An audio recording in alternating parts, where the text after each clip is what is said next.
Hello, everyone, and this is Nicholas with Business News for the Average Person. It is the morning of November 9th, Tuesday, and a lot of things happened over the weekend, so let's get started here. I think the two biggest pieces of news that happened over the weekend is the lifting of the international travel ban in the US, as well as the mandate for vaccines for large employers. So let's talk about that very quickly.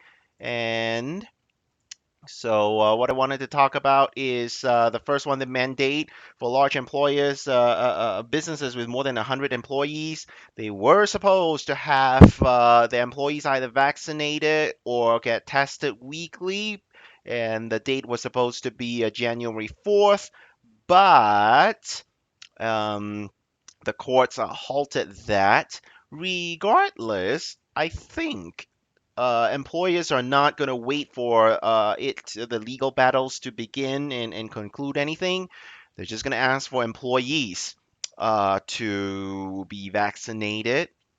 Okay, as you can see here. So if you, yeah, if you haven't been vaccinated, something for you to think about. If you are, then good for you, and you are likely to be expected to go back to the office if you have been working from home the last year and a half. Okay, global food prices are getting close to record high. No surprise here. I think we all know. Expect dining out to be more expensive.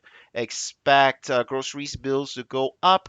If you don't know how to cook, learn to cook. If you already know how to cook, experiment with cheaper alternatives. Personally, I cook mostly vegetarian at home. That helps me with keeping my groceries bill low.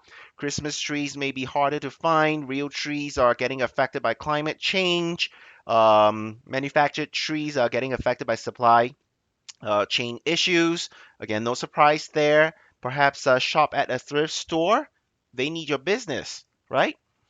Okay, close that out. And I want to talk a little bit about the travel industry here. Flying is bad, about to get worse. Angry passengers, shortage of staff because of vaccines. And of course, a lot of people were laid off in the airline industry. The past year, they're not coming back.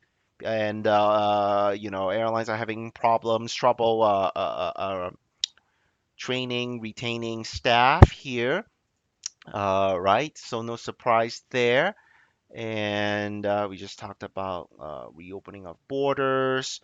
Yeah, so we're gonna reopen borders here. And if you're in the retail industry, good for you. If you're hotel industry, good for you. If you're thinking of or already driving rideshare, even better for you. Okay. Now, I want to talk a little bit about the antiviral pill. Things seem to be on the upswing going forward, so that's good because it looks like they've found at least a cure for COVID. That's relatively um, cheap and easy to dispense. Okay, so let's see here. We were talking about traveling, coming back to traveling, travel stocks rally, stay-at-home companies plunge, right? Netflix not doing so well. Peloton not doing so well. Yeah, so if you're buying stocks, look at buying hotel stocks and yeah, so on. Now the Fed is lowering. It's winding down its bond buying, and so what it means for you is that if you're a business owner, if you're a homeowner, if you're trying to borrow, rates may go up. Because all these are interconnected. A lot of people misunderstand that, oh, the government raises rates or lowers rates. What does this mean for my mortgages? My mortgage rate is a time to refinance, is a time to buy. Well, there's an indirect effect. Okay, so yeah, we can talk more about that another time. So, want to talk about Uber's profits here very quickly. Yeah, they talk a lot about the adjusted EBITDA. That's earnings here, earnings before interest, taxes, depreciation, and amortization. Very fancy term here. The long and short of it is it does not really uh, what it means for Uber is they're still losing money. Okay, they're coming up with all these ways to present their earnings, their profits. They're still losing money.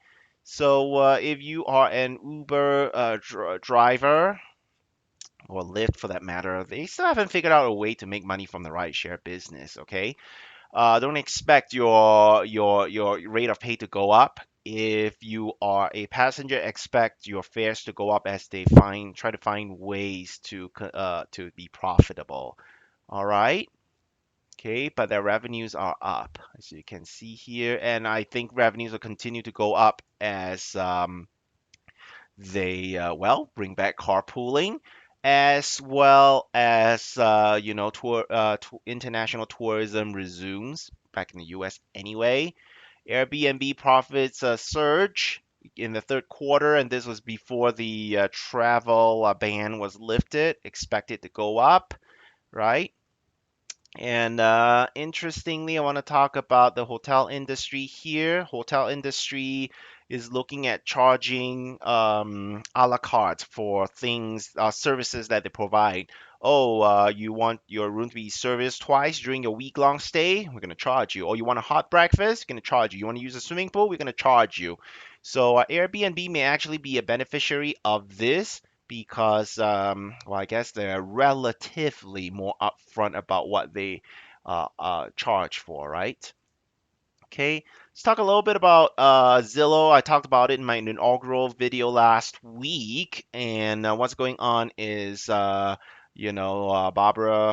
uh, Corin. Don't know who she is. Shark Tank. Okay.